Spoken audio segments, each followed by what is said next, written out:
Bonjour et bienvenue dans une nouvelle vidéo. Aujourd'hui je vous amène encore une journée avec moi dans mon assiette parce que je sais que vous aimez bien quand je le fais, même si vous avez parfois l'impression que je ne mange pas beaucoup, ce qui est le cas. Je suis une petite mangeuse, mais là le but c'est pas de vous donner dans ce genre de vidéo, hein, vous vous souvenez, c'est pas de vous donner un type de quantité à respecter. C'est pas parce que moi je mange ce genre de quantité que vous devez manger cette quantité là. Le but c'est de pouvoir vous montrer comment est-ce que on peut manger sur différents jours quand on est une mangeuse intuitive. Alors mangeuse intuitive ça fait un peu une catégorie juste quand on a un comportement alimentaire normal et qu'on écoute ses envies en fonction du besoin de son corps. Donc là il est 13h18, ce matin j'ai pas mangé parce que tout comme d'habitude hein, j'avais pas faim, j'ai rien pris non plus pour des envies de manger. Là ça va être ma première prise alimentaire de la journée. Et même si j'ai la moyenne faim qui est là, bizarrement, je n'ai pas envie de manger grand chose. Là, la seule chose qui me fait envie, c'est des Babybel. Donc, je vais manger au moins un Babybel. Si j'ai envie du deuxième, je mangerai le deuxième. Et puis, après, j'ai des meal prep à préparer pour la semaine. Donc au pire, si jamais je ressens l'envie ou que la faim revient dans l'après-midi et que j'ai envie de manger des choses que j'ai préparées en meal prep, ce qui risque sûrement de se produire parce que là il y a une des recettes qui me fait très envie, donc je pense que je vais pouvoir en remanger un petit peu. Ça va dépendre des quantités que je fais, mais là voilà, là ce midi ça va surtout être une petite prise de collation parce que j'ai envie de rien d'autre. Donc il y a des chances en effet que dans l'après-midi j'ai ma moyenne faim qui revienne assez rapidement. On verra ça ensemble, mais ça sera totalement normal. Après je suis à la maison donc j'ai pas forcément j'ai pas forcément de problème avec le fait de me dire que je vais encore avoir faim dans l'après-midi parce que j'aurai de la nourriture à disposition.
Donc en plus des Babybel, j'ai eu envie juste après de finir par une banane. Donc j'ai pris une banane et au bout de quelques bouchées de cette fameuse banane, je me suis rendu compte que ça serait quand même vachement meilleur s'il y avait un petit goût chocolaté en même temps.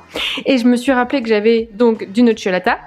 Et je me suis dit que si je mettais un petit peu de nocciolata dans ma bouchée en même temps que la banane, je prendrais 2 fois plus de plaisir, ce qui a été le cas. Et une fois ma banane finie, j'ai eu envie de prendre une cuillère toute seule de nocciolata, juste pour finir sur le bouquet final de cette prise alimentaire. Et puis maintenant, je n'ai plus envie de manger, même le plat qui va arriver après dans les meal prep. J'ai pas spécialement là envie de me dire que je vais en manger un petit peu pendant que je vais le préparer. Donc on peut dire que je suis rassasiée, même s'il y a de fortes chances là que ma faim arrive plus tôt que d'habitude. Il est 17h37, je viens actuellement tout juste de finir de tourner le meal prep qui m'a donné chaud. J'ai très soif. J'ai envie de goûter une brique épinard chèvre. Alors, au final, je savais que ça allait me faire envie.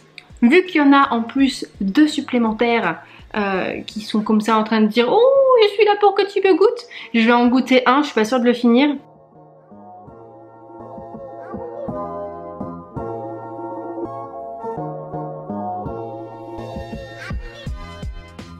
Donc là maintenant j'aimerais bien manger un truc sucré. J'avais pas de sensation de faim, qu'on soit bien d'accord, mais j'avais juste envie de goûter de ce que je venais de faire parce que ça avait l'air très très bon. Sachant que moi et les épinards à la base c'est une grande histoire d'amour et qu'avec ma maladie j'ai dû pendant assez longtemps mettre les épinards de côté. C'est vrai que quand je mange des épinards j'ai une petite nostalgie et une petite crainte aussi de me dire que je risque d'être malade.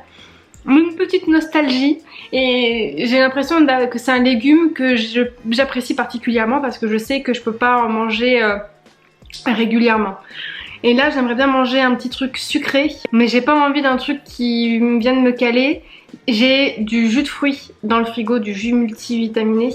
Je pense que je vais me prendre un verre d'eau en premier parce que là je sens que j'ai soif. Et puis après je pense que je me prendrai un petit fond de verre multivitaminé. Dans 2-3 heures, j'aimerais bien avoir cette sensation de faim pour qu'on puisse commencer à manger parce que ce soir il y a Top Chef et j'aimerais bien pouvoir regarder Top Chef. Et vu que j'essaye d'éviter de manger en regardant la télé, ça serait bien que je puisse manger avant, genre vers 20h. Encore faudrait-il que la faim arrive à cette heure-ci. Donc je me suis juste servi cette quantité là parce que j'ai pas envie d'avoir un grand verre, j'ai juste envie d'avoir un goût sucré en bouche là. C'était exactement ce que j'avais envie de boire.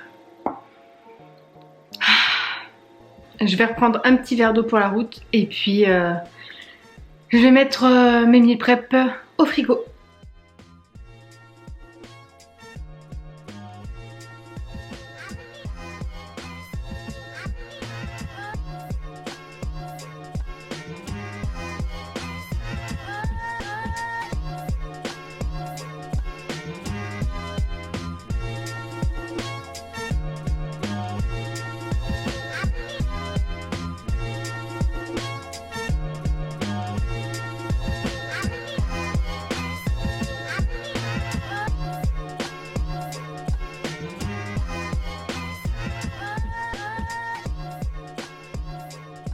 Donc là il est 20h40, on a réussi à préparer à manger et à avoir faim avant que Top Chef commence.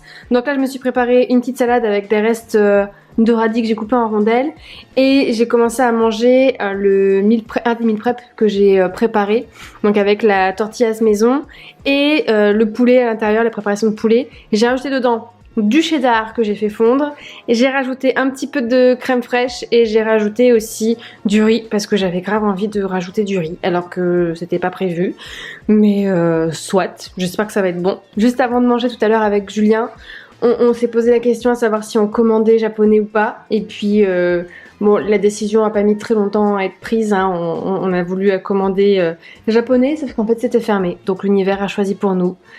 Heureusement, j'avais préparé des meal prep. Donc le japonais, ce sera pour plus tard. Tant pis. Je pense que quand le déconfinement aura lieu, dès que les restos japonais seront ouverts, on va y retourner. Donc voilà pour mon repas de ce soir et puis bon appétit.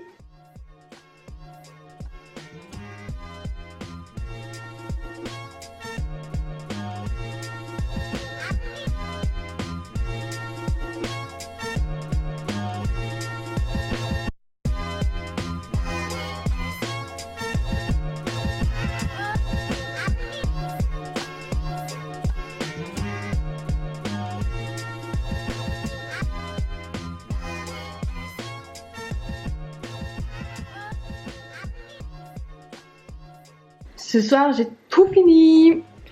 C'était trop bon. Je pense honnêtement que Julien est d'accord avec moi.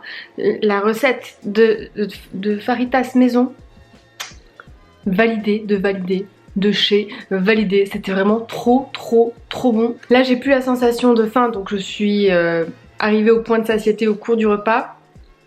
Mais je ne suis pas rassasiée dans le sens où j'ai encore envie de manger. Mais je ne sais pas de quoi j'ai envie. Et ça quand ça arrive, c'est très chiant. Donc ce que je vais faire, c'est que je vais déjà commencer par me prendre un petit verre d'eau parce que je commence à avoir soif aussi.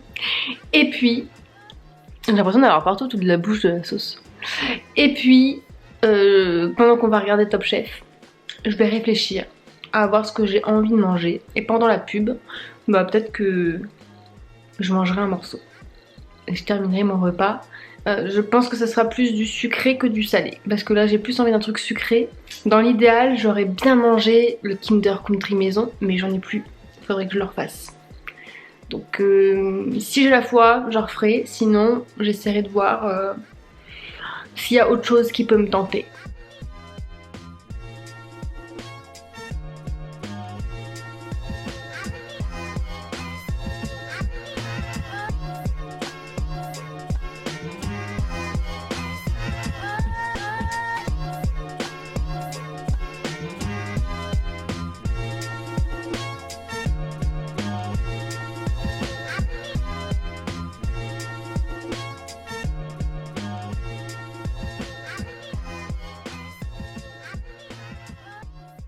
Je profite de la dernière pub de Top Chef pour vous expliquer un petit peu comment s'est passée la dernière prise alimentaire avec le Kinder Country. Alors j'ai fait le Kinder Country parce que je me suis rendu compte au bout de quelques minutes que l'envie était trop forte et que même le fait de manger une cuillère de nocciolata, ça ne ferait pas l'affaire.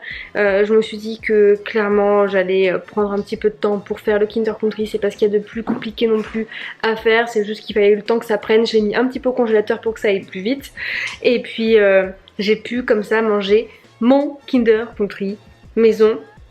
Et je pense que la frustration d'avoir dû attendre un petit peu, d'avoir dû attendre déjà pour trouver et pour savoir si j'allais avoir la flemme ou pas de le faire, le fait d'avoir attendu aussi que ça prenne dans le frigo pour après l'avoir mis dans le congèle, en soi j'ai pas attendu si longtemps que ça, hein. Il s'est passé 2 heures et même pas 1 heure. Il s'est passé 1 heure, donc pas 2 heures. Et en 1 heure, oui, j'ai eu cette sensation de petite frustration.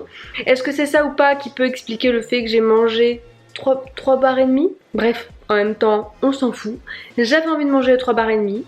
J'ai mangé les 3 barres et demie. À ce moment-là, j'ai pas fini la 4e barre, tout simplement parce que j'ai ressenti au niveau de la bouche, pas un écœurement, mais une sensation de trop, en fait. Une sensation au niveau des... Je prenais plus autant de plaisir que les autres bouchées, donc à partir de ce moment-là, j'ai préféré stopper la consommation parce que j'étais rassasiée de cet aliment-là. Donc si jamais vous aussi ça vous arrive parfois de manger 1 carré, 2 carrés de chocolat parce que ça vous suffit, mais que un jour, sans savoir pourquoi, vous mangez un petit peu plus que 1 ou 2 carrés, c'est ok aussi en fait. Vous pouvez même manger toute la tablette. À partir du moment où vous le mangez parce que vous avez envie et que vous le mangez en étant conscient de ce que vous êtes en train de manger, c'est important pour moi de rebondir là-dessus parce que vous êtes beaucoup, par exemple dans mes patients, à me dire que vous avez des pertes de contrôle parce que vous avez mangé 1 ou 2 carrés de chocolat ou parce que vous avez mangé la moitié de la tablette. Clairement là, pour moi, j'ai mangé la moitié de la tablette et à aucun moment j'ai eu cette sensation de perte de contrôle. À aucun moment j'ai la culpabilité qui est arrivée. À aucun moment je me suis posé la question de savoir si c'était raisonnable de continuer. Et j'ai juste suivi mon instinct. Et je me suis juste à chaque fois posé la question de savoir est-ce que j'ai encore envie de me prendre une bouchée? Oui, alors je continue. Donc voilà pour la vidéo d'aujourd'hui. J'espère que vous aimez bien ce genre de vidéo. Le fait que j'en fasse plusieurs aussi, ça vous permet de voir un petit peu les différentes choses qui peuvent se produire quand on mange aussi de manière intuitive. C'est pas tout le temps lisse, tout le temps pareil. Et c'est ça qui est important de voir aussi. Donc si vous aimez ce genre de vidéo, n'oubliez pas de la liker, de la partager, de vous abonner si c'est toujours pas fait. Et puis on se voit demain dans une nouvelle vidéo. Et moi je vais regarder la fin de Top Chef pour savoir qui c'est qui est éliminé et qui c'est qui reste.